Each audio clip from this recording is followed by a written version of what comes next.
Hello, this is NinjaBob. In this video I'm going to try to give you a bit of a guide how to get 17 additional trophies in Minecraft Survival Mode. There are actually now 68 trophies available in Minecraft Survival Mode on Console Edition. The first 51 I've already covered in another video, but this video is intended to just give you the additional trophies that were added in DLC expansion packs 1, 3 and 4. Remember that for all survival trophies you must play in survival mode only, no host privileges and no loading or saving in creative mode. A lot of the trophies you can get in the tutorial world, but the idea of this guide is to help you get the trophies during normal gameplay in a normal survival world. Perhaps the most obvious place to start this guide is at the beginning, but there's one trophy we can squeeze in ahead of that. The Camouflage trophy is one that you get for killing a mob whilst wearing the head of the same mob type. There's a few different ways of doing this, most of which are horribly complicated and involve trying to get a charged creeper.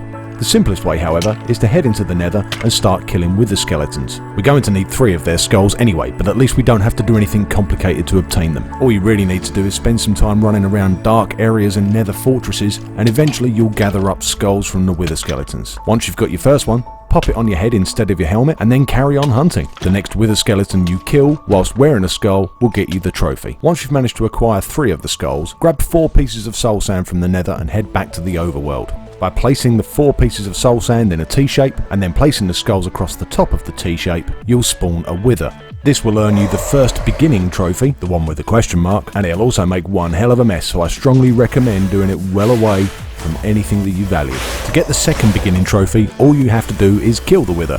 I realise I'm making that sound very simple, but there are plenty of strategy guides out there to help you if you are struggling. Once you've taken down the wither, you'll get the trophy, but you'll also get a nether star. Hang on to that, we're going to need it a bit later. Next we're going to head into the end, where you'll have needed to have killed the dragon and opened up the portal. Hopefully while in the Nether, you'll have gathered up some blaze rods and some ghast tears, and you're going to need both of those items for the next trophy. Turning the blaze rods into blaze powder and combining with ender pearls creates eyes of ender. An eye of ender, a ghast tear and some glass blocks creates an end crystal. Placing 4 end crystals around the open portal will start a rather impressive light show that leads to the ender dragon being reborn. This will get you the End Again trophy. Unfortunately, it will also close up the portal, so you're going to need to fight the dragon again. The dragon is obviously going to be trying to kill you with its dragon's breath, but by grabbing an empty bottle and scooping up some of that dragon's breath off the floor, you'll get yourself another trophy. As well as creating a portal back to the overworld, killing the Ender Dragon now opens up a portal to a new realm called End Cities. You access this new realm by throwing an ender pearl through the small gap between the bedrock blocks. In this new realm you'll find new structures, new blocks, new plants and new mobs. One of the structures you'll hopefully find is an end ship, and amongst all of the loot and items you might find upon that ship, you'll hopefully find some elytra wings.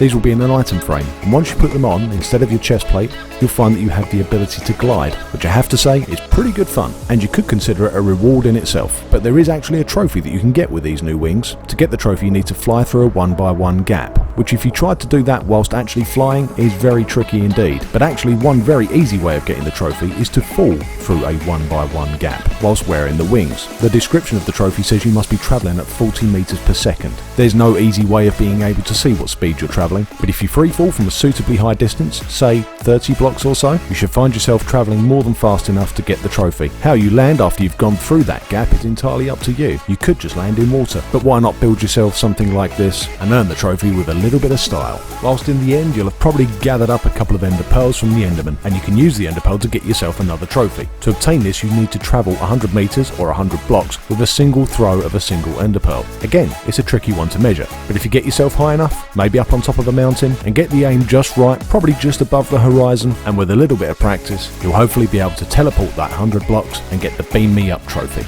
We're pretty much done with scary places like the End and the Nether, but now we need to encounter a couple of scary mobs in the overworld, and for these we're going to need some potions. The first one we're going to need is a splash potion of poison, which you make with a nether wart, spider eye and gunpowder. We then need to head out into the night and find ourselves a witch. Once you're suitably close, you need to throw that potion of poison at her and give her a taste of her own medicine. Be careful, she'll probably throw something back at you, but it's worth it just to get that trophy.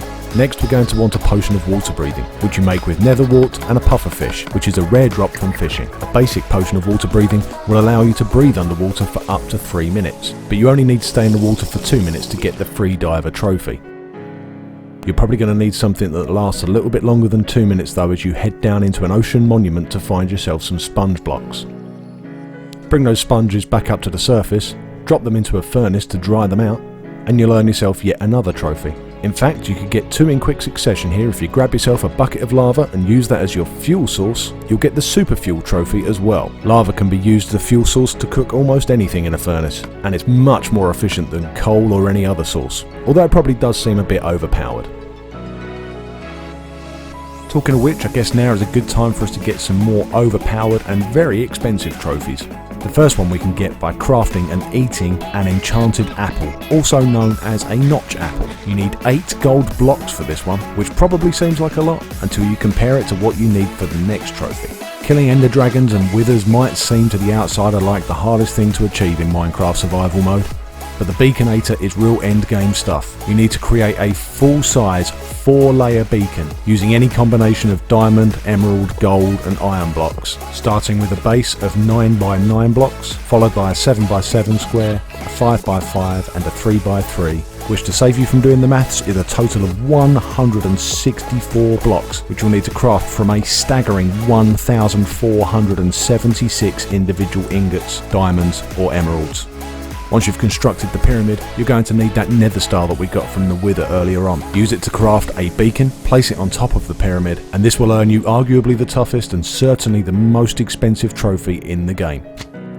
After all that hard work, perhaps it's time for us to earn a trophy by doing something slightly more silly. Get yourself some slime blocks, which obviously you get from killing slimes. You don't need a specific amount, but I would suggest making yourself at least a 3x3 if not a 5x5 or bigger area, because to earn this next trophy what we're going to do is stack up all the way to the limit of the world and jump down onto the slime box. As long as you bounce at least 30 blocks back up off of the slime, you should earn yourself another trophy. You don't necessarily need to go all the way to the limit of the world to do this, but why on earth wouldn't you? Go hard or go home. When playing Minecraft in survival mode, most players are looking to get themselves a full set of diamond armor as soon as possible, but sometimes you just fancy a change, and by using leather and the different dyes that you can craft, you can make yourself an outfit of all kinds of different colours. Obviously you'll need lots of leather, and you can create dyes from all kinds of items such as flowers and bones. Placing dye onto any leather item that you are wearing will dye it that colour. By dyeing and wearing a full set of leather armour, you'll get yourself the tie-dye outfit trophy. Despite being called the Saddle Up trophy, you don't actually need a saddle to get this next one. All you need to do is jump on the back of any untamed or wild horse that you find. Make sure your hand is empty. If you're carrying any item, the horse will kick you off. And even with an empty hand, you may find that it takes a few attempts of mounting and dismounting before he finally falls in love with you. And hopefully you'll see it's pretty straightforward to know when that's happened. If you have got a saddle, throw it on his back, jump on, and you can ride off into the sunset together. To get this last trophy, you'll need to be playing on at least a medium-sized world. If you're playing a world that is classic or small size, it won't be possible to get this trophy for reasons which will hopefully become clear. You get the trophy for fully exploring and completing 9 adjacent maps and then placing them in item frames to create one large map. In a large size world, you can actually create a 5x5 map, but you only need the 9 in order to get the trophy. The most important thing to note here is that you must fully populate the maps, and any gaps like the ones shown here, no matter how small, will stop you from getting the trophy. I'd suggest you get yourself some boats, some food, maybe a bed, and maybe a couple of potions of swiftness, and try to complete the maps in a steady and systematic way to make sure that you cover every pixel. And that's it, 17 new trophies, hopefully to add to the collection of 51 that you already got. There are of course other trophies available in the minigames, and perhaps I'll cover those in another video another time. But for the time being, hopefully that's you now fully up to speed on all 68 of the survival trophies. If not, perhaps you'd like to check out my other video showing the original 51. I hope you've enjoyed the video. If you have, you know what to do with all the relevant buttons, and hopefully I'll see you all again, maybe in one of my Let's Play series. Thanks for watching.